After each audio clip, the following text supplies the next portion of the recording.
kelompok kami tentang kesalahan kaidah kebahasaan dalam bersosial media. Sebelumnya, perkenalkan, saya sebagai moderator Kopi Dwananda, NIM 2024176, dan di samping saya Brandika Fernanda, NIM 2024129, dan saya Pratama, NIM 2024181, Dan saya Aisyah, NIM 2024132. Baiklah, kita akan memasuki materi yang pertama yang akan dibacakan oleh Aisyah.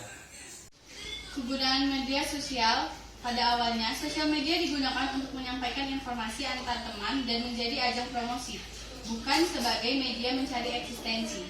Parahnya lagi, banyak remaja yang membuat bahasa gaul itu pada jejaring sosial. Bahkan remaja zaman sekarang curhat melalui sosial media dengan bahasa gaul tanpa mempedulikan efek yang ditimbulkan.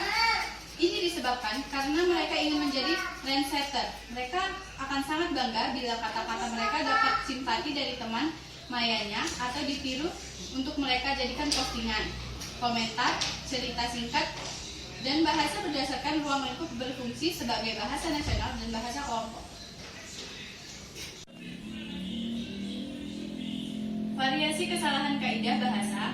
Salah satu fenomena komunikasi yang paling kesal saat ini adalah penggunaan bahasa yang didukung oleh perangkat teknologi canggih, khususnya bahasa yang digunakan pada jejaring sosial seperti Instagram. Namun, penggunaan bahasa yang menyimpang dari kaidah bahasa Indonesia menimbulkan sorotan besar dari para pengamat dan menjadi kesalahan dalam berbahasa Indonesia. Bahkan, kesalahan berbahasa Indonesia memiliki variasi mulai dari kesalahan ejaan, mencampurkan bahasa asing ke bahasa Indonesia, penggunaan tanda baca yang tidak tepat, dan lain sebagainya. Ejaan. Contoh yang pertama, cerita singkat dari Syahira Salsabil. Kuy, adek, dan ga. Keterangan kata kuy, adek, dan ga adalah bahasa gaul zaman sekarang. Penulisan yang sesuai dengan ejaan adalah ayo, adik, dan tidak. Yang kedua, komentar dari @tania_rozika12. Sedap di D tengok. Keterangan kata sedap, D, dan tengok termasuk bahasa yang disingkat. Penulisan yang sesuai dengan ejaan adalah enak dilihat. Yang ketiga, cerita singkat dari @nurul. Maaf. Keterangan penggunaan kata maaf seharusnya maaf. Penggunaan diksi. Yang pertama, contohnya komentar dari @putri_insa langgeng. Keterangan penulisan kata langgeng seharusnya kekal abadi. Kedua, cerita singkat dari @azura on the way. Keterangan penggunaan diksi yang tidak tepat struktur bahasa asing dan bahasa Indonesia. Yang ketiga, komentar @_savitri_suwun.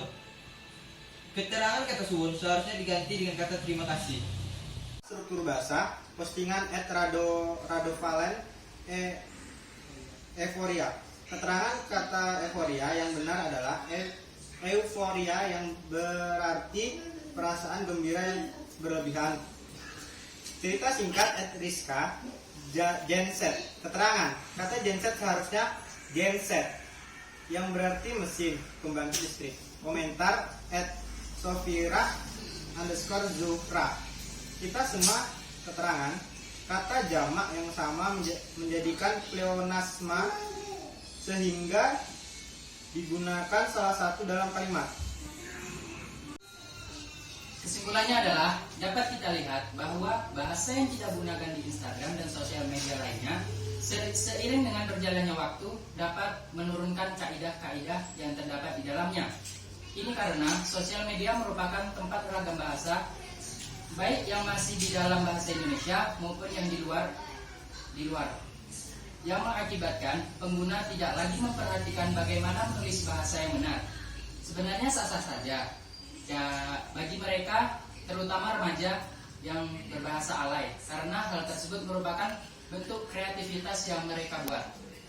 Dikarenakan tidak ada pertanyaan dari kelompok lain, maka kami akan menutup diskusi pada hari ini. Saya selaku moderator minta maaf jika ada salah kata dalam pengucapan. Wabillahi taufiq wal hidayah. Wassalamualaikum warahmatullahi wabarakatuh.